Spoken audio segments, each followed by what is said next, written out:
Mon bras, il s'appelle Bernard, voilà, au cas où. Il fait ce qu'il veut dans sa vie, quoi. C'est parce que tu le contrôles pas que tu l'as appelé comme ça? Exactement. Non, parce qu'il a une vraie histoire, Bernard. Hein. Mais raconte-nous l'histoire de Bernard. J'étais dans ma classe de maternelle, j'étais en grande section.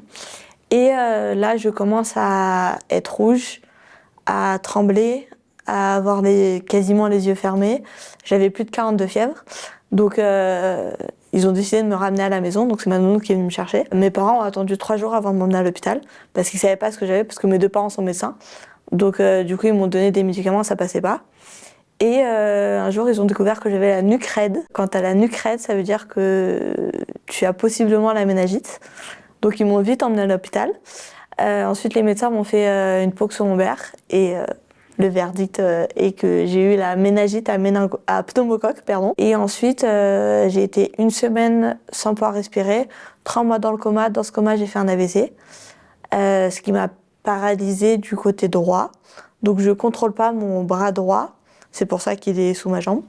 Et je boite de la jambe droite. Et je vois pas de l'œil droit. Et j'ai une des lèvres qui part dans un sens. Je sais plus lequel. C'est une sale maladie. C'est vraiment une sale maladie. Moi, j'en ai... ensuite, j'ai dû faire 1 an de centre de rééducation. Toi, tu m'as dit que tu as seulement quelques petits souvenirs du centre de rééducation. Ouais, ben, j'ai aussi des brefs souvenirs de l'hôpital. Et des vrais souvenirs du centre de rééducation, mais c'est des souvenirs joyeux. C'est pas des souvenirs où genre moi avec une tonne de fil où on me faisait manger par le nez. Non, c'est des, je dirais pas beaux souvenirs, mais voilà, c'est des souvenirs assez joyeux. T'accepterais de me raconter certains souvenirs? Bien sûr. En gros, comme je pouvais pas marcher, les infirmières m'emmenaient dans un bain bleu. Pour aller dans la douche. Voilà, et sinon, quand je pouvais reprendre un peu à manger seule, ma nounou, elle venait et elle m'avait fait des pâtes au beurre et qu'elle me faisait manger des coquillettes au beurre qu'elle me faisait manger. Sinon, une fois, ma tante, elle est venue de Londres, elle m'avait ramené un déguisement de La Belle au Bois dormant et les 3 marionnettes. Et du centre de rééducation, je me souviens du cheval qu'on avait, parce qu'on avait un cheval au centre de rééducation. Un cheval. Un cheval, écoute, me demande pas pourquoi du comment, mais on avait un cheval, parce qu'en gros, c'est pour l'équithérapie. C'est pour... je sais pas pourquoi, mais... Non, ça aide d'être proche des chevaux, ouais, ça etc. aide d'être proche des animaux et tout, et puis même pour l'équilibre et tout, c'est hyper intéressant.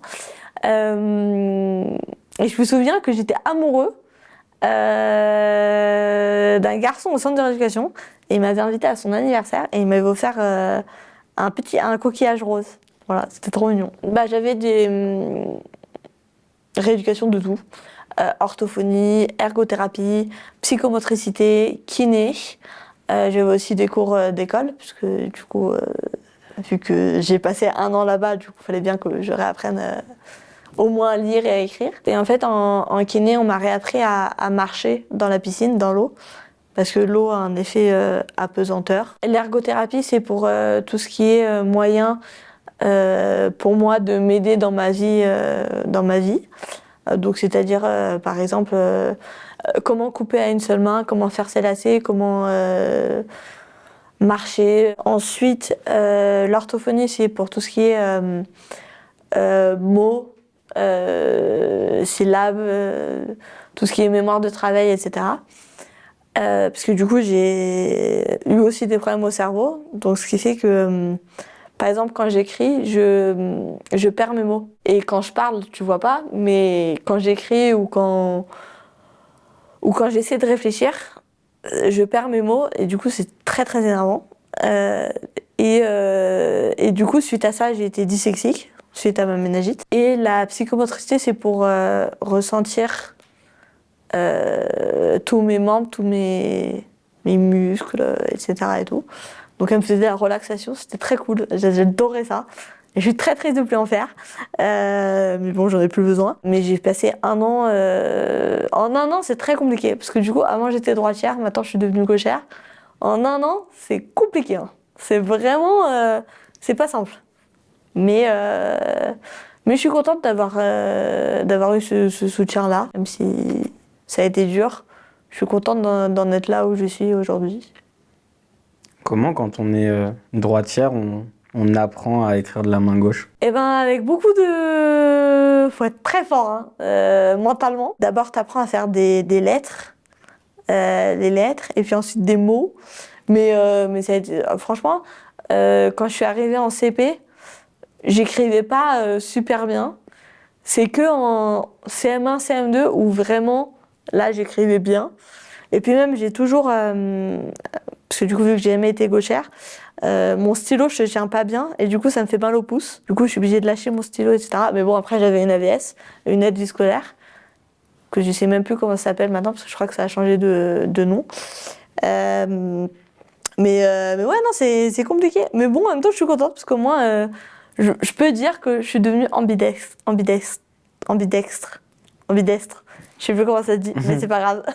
Et même à côté de ça, du fait d'apprendre à écrire, même apprendre à tout faire, du coup, de la main gauche, aussi, tu me disais, je crois que tu ne voyais pas aussi de l'œil droit, si je dis pas de bêtises. C'est ça. Est-ce que tu te rappelles un peu, avec les années, comment tu t'es réadapté à cette nouvelle vie, à cette nouvelle manière de fonctionner? Alors, au centre de rééducation, je me souviens qu'on mettait un cache sur l'œil gauche pour forcer l'œil droit à travailler. Après, ça n'a jamais marché. Donc maintenant, ça va. Hein. Je vois très bien d'un seul œil. Après, moi, j'ai toujours été très persévérante. Et genre, quand j'arrive pas à faire un truc, je suis obligée de savoir le faire.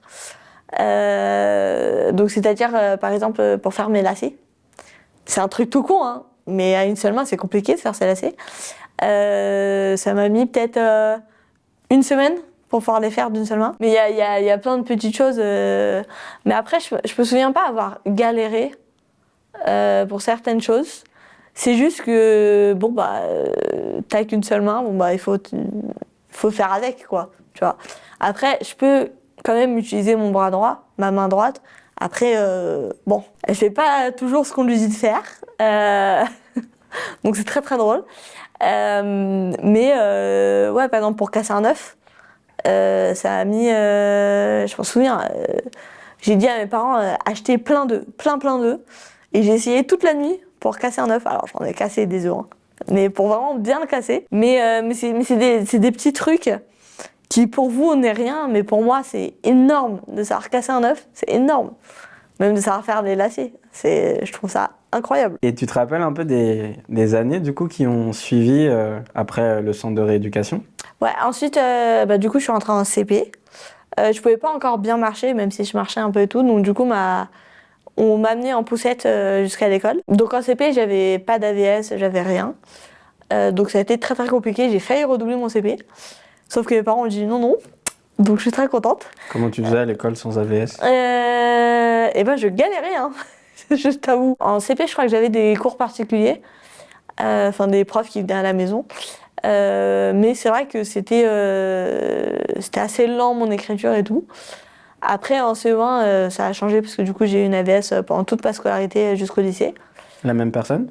Non, ça a changé tous les ans. À part au lycée. Au lycée j'ai toujours eu la même AVS. J'ai avancé petit à petit, même si ça a été très très compliqué pour moi à l'école.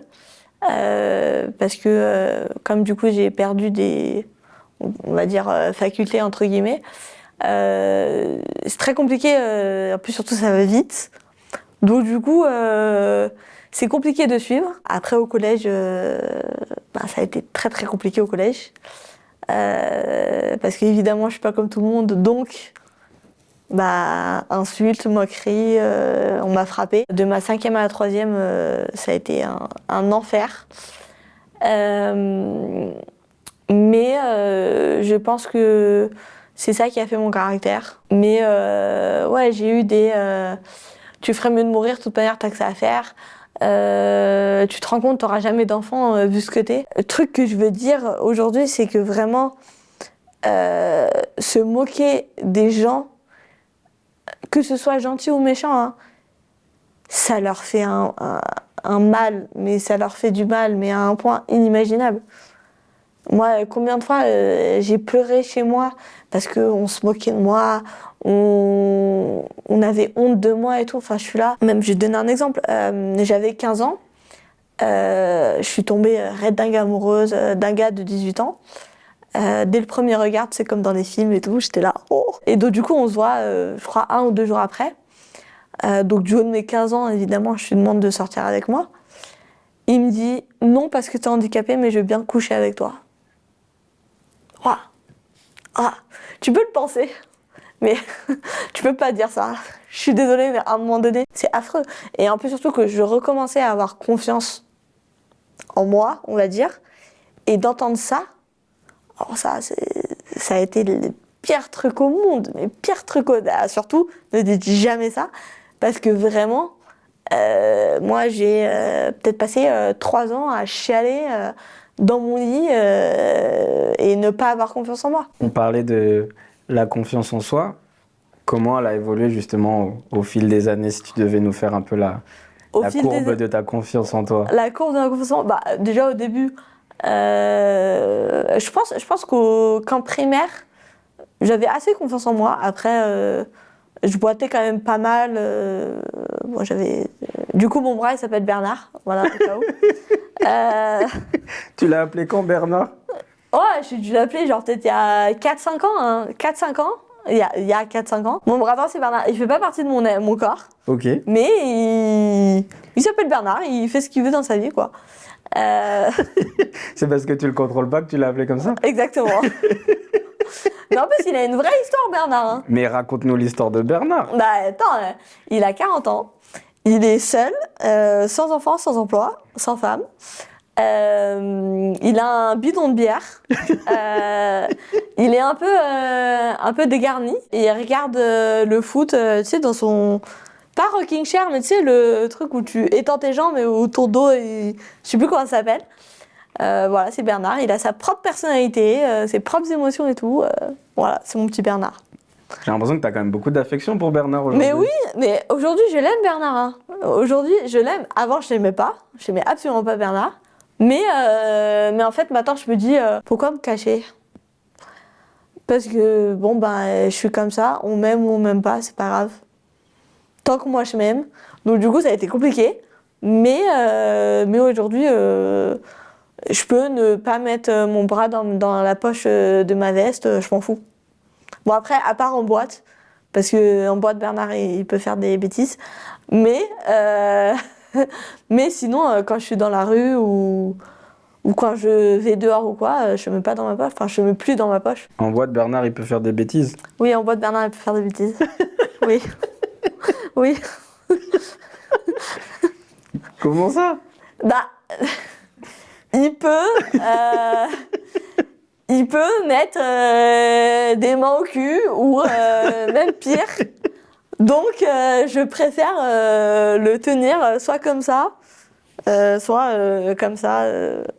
Parce que sinon, vas-y, j'ai pas envie d'expliquer à un gars en boîte, vas-y, ce que j'ai eu, truc machin. Je me dis, bon, flemme, je préfère le tenir comme ça et tout, au moins, c'est tranquille. Parce qu'il est incontrôlable, c'est ça? Il est incontrôlable. Ou sinon, peut-être même, je sortais d'un cours de théâtre, donc on était sur scène et tout. Et là, sans faire exprès, je fous une claque. Mais une claque. Oh, cette claque monumentale. Mais monumentale. Je savais pas que j'avais autant de force. Genre, il était rouge. Il était rouge ici. Bon, après, il savait ce que j'ai, donc il m'en a pas voulu. Mais vraiment, j'étais là. Waouh! Bernard. Donc, voilà. Non, mais il y a plein de trucs qui se passent avec Bernard. Quand je t'écoute, j'ai l'impression que toutes ces années où c'était compliqué avec les camarades de classe, avec la confiance en soi, etc., ça a l'air derrière toi, t'as l'air ouais. bien. Ah non, c'est totalement derrière moi. Je suis très heureuse. Franchement, j'ai rien à dire. J'ai mon indépendance. Je fais pas un métier qui me plaît parce que je travaille pas encore, mais j'espère pouvoir faire un métier qui me plaît. Ouais, je suis pleinement heureuse dans ma vie. Qu'est-ce qui t'a aidé à rester heureuse? Est-ce que tu dirais que c'est ta famille, ta nounou, tes amis, ta passion pour le cinéma, ta personnalité? Je pense que c'est parce que je me suis jamais abattue sur mon sort. J'ai envie de me battre pour cette cause. De tout mon cœur, je souhaite qu'il y ait une véritable place pour les handicapés. Même pour le travail. Personne ne veut d'handicapé ou d'un handicapé. Ils préfèrent payer des impôts, payer plus que d'avoir une handicapée. Mais enfin, tu peux au moins donner une chance.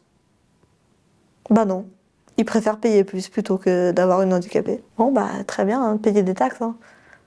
Mais en même temps, en attendant, nous, on gagne rien et on n'a pas de travail. Donc on va vivre jusqu'à nos 70 ans, 80 ans chez nos parents. Et c'est pas ça qu'on veut, on veut être autonome. On veut avoir notre autonomie, avoir notre vie à nous et pas compter sur papa et maman. Toi, aujourd'hui, tu as du mal à trouver un travail? Ouais. Bah ouais, hein, ça fait 3 ans que je cherche. Et j'en ai passé des entretiens. J'en ai passé. Mais ils veulent pas. Donc c'est compliqué. Mais je m'accroche, hein. Mais c'est dur. C'est hyper dur de trouver un travail en étant handicapé, quoi. Tu voudrais trouver quoi comme métier? Franchement, j'ai envie de te dire dans tout et n'importe quoi, vu que ça fait 3 ans. Mais ouais, j'aimerais bosser en tournage, soit en mise en scène, soit en production. Et ouais, et pouvoir être sur un tournage, bouger à droite à gauche, c'est ça que je veux. Surtout que tu as étudié dans ce domaine. Ouais, c'est ça, j'ai étudié dans ce domaine, là je suis en train d'écrire, mais c'est pas l'écriture qui va me rapporter quelque chose, hein. C'est que en travaillant. Donc, si jamais, voilà, production, mise en scène, même travailler dans des boîtes de production. Mais, donc voilà, si vous entendez ça, n'hésitez pas.